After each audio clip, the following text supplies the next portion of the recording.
Europe 1.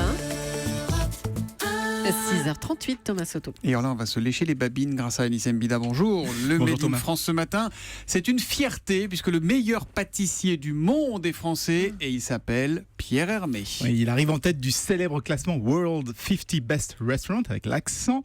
C'est un jury qui est composé de grands chefs et de critiques du monde entier et en général, leur verdict crée toujours la polémique, mais là, c'est l'unanimité parfaite. Il faut dire qu'il y a encore 20 ans, on ne décorait que des chefs cuisiniers. Et puis Pierre Hermé est arrivé avec ses gâteaux ultra design. C'est macarons parfum improbable, huile d'olive, framboise rose, litchi, chocolat, fruit de la passion. Et du coup, la pâtisserie, elle aussi, est devenue un art. Elle est sortie des cuisines et tout ça, c'est grâce à Pierre Hermé. Bon, mais comment ça lui est venu cette idée de transformer les gâteaux en petites œuvres d'art comme ça? Et comme souvent, ça part d'une rencontre. Après avoir fait ses classes chez Lenôtre, Fauchon, Ladurée, il avait envie de monter sa propre affaire.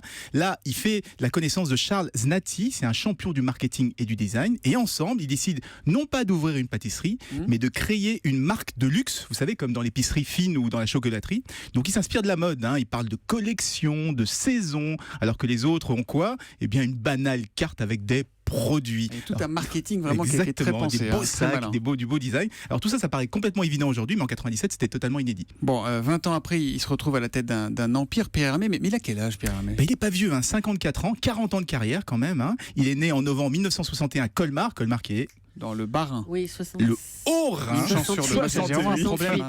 En Alsace. Alors pour la petite histoire, il faut savoir qu'au départ, il n'est pas du tout les macarons. Il les trouvait beaucoup trop sucrés. Et c'est peut-être pour ça qu'il a tout de suite cherché des nouvelles saveurs. En tout cas, aujourd'hui, c'est un succès mondial. 48 boutiques dans 12 pays. Une reconnaissance nationale. Il a même sa statue au musée Grévin.